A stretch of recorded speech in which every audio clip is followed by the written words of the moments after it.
Hi everyone, it's Jackie, back again with another journal. This one is my carpetbagger size, and if you can hear some car noise, it's because I'm actually filming outside today, or virtually outside. I'm in our little sunroom at the back of the house. My craft room is being redecorated, and where I film in front of the window, I've got nothing there to put the books on, so I thought I'd do it out here today. Doing a bit of a gibbet, except instead of bird noise I've got car noise, and if you don't know who Gibbet is, there's a link below to her channel. She makes beautiful journals. This is a carpetbagger type again, and it's a single signature, softish cover. I'm not going to explain everything, you can see what's here. It's a sort of a sewing theme, this one. We've got sari silk, lace, charms. There's some fluff on the spine here attached to a garment pin, one of the Tim Holtz garment pins, and some charms. There's sort of a nod to sewing here with a little spindle bobbin and a scissor charm. Okay, so let's go inside. There's quite a lot in this one. It's a bit fatter than my usual ones. As I say, it's tapestry cover. And inside we've got some batik fabric. This is all glued and quite sturdy. Paper pocket, some letters. There's some journal cards in here made from a very old sewing book.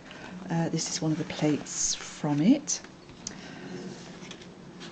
This is a Mrs. Cog printable from her sewing set, and this is sari silk with some very old vintage Chinese handmade lace, apparently. It does look like it, and it's definitely old. Okay, lots of coffee, no, I think it's tea stained, lots of tea stained papers, fabric collage, some leisure paper. Some very pretty doily printing on some of these papers, and although it's a sewing theme, I couldn't resist putting a few flowers in, so you will see flowers as well. This is corner tuck made from that sewing book, and another printable from Mrs. Cog. Put a few tabs and charms on the side. I think there's 3, so we've got some little stalk scissors here. This paper, this brown paper, I really wanted to cover up, so I used some pages from a vintage, I think it's a 1930s sewing textbook, made this into a pocket, and in here there is quite a special piece of vintage ephemera, and it's a lace sample. You can see the number here. I think it might be Belgium, but I'm not absolutely sure.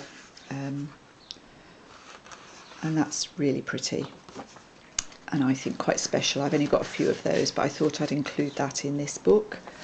And on this side, again, to cover that page up, I've put in a page that I've taken out of a 1926 Good Housekeeping magazine, and you can look on both sides of that. This is the fashion pages. And I'm just closing that with a little clip to focus. Some more doily printing here. This is a tag I've made. Vintage postcard, no stamp on that one. Ledger paper, this is an envelope, Tracy Fox style. And obviously you can use that as a tuck spot.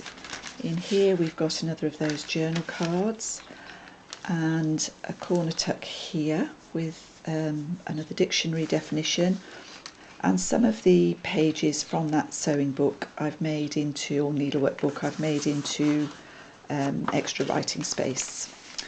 Gibbet has done something similar to this very recently with a nature book. It's a bit more of that handmade lace. This is a page from my Language of Flowers book, and this is Acacia, meaning friendship.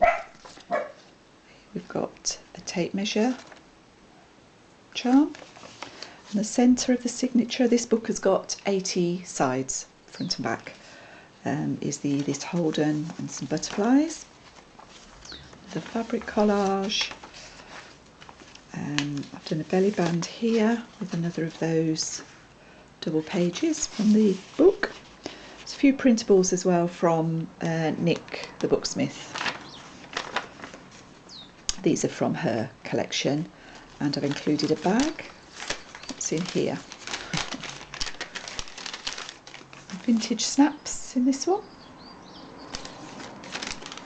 And this is a corner, an Yvonne type corner pocket, and another journal, extra writing space there, a bit more from Nick. This is children's playing card, and this is a little booklet that I've made from another page from that 1930s sewing book. This is also from that sewing book, and it's just glued on this time, and I've used patching, and I've sort of patched that page. I think maybe you don't think that, but that was my thoughts. And this sheet is a little bit delicate, but this is from a early 20th century French magazine, La Belle Monde, I think it's called. And I'm just holding these closed with a paper clip. This is the other side of the floral print. This is also a vintage book. A little sewing machine charm here. Another envelope, the Mrs. Cog printable. Sorry, I've just gone out of frame. Sorry about that. More tea-dyed paper. You'll realise there's lots and lots of space for writing in this book. And then in the back pocket here, done another of those cards. Vintage playing card. Dictionary definition. These are all sewing related. And some vintage buttons. Haven't put anything on the back because it's fattish, but not overly so. So there's that. I hope you like it. I enjoyed making it. Thanks, Nick, for the carpetbagger class. Anybody that's interested can look in the description below for links to the various people I've mentioned. I do really thank them all for sharing their work. See you all again soon, and I think I'm doing a giveaway next, so watch out for that. Bye bye.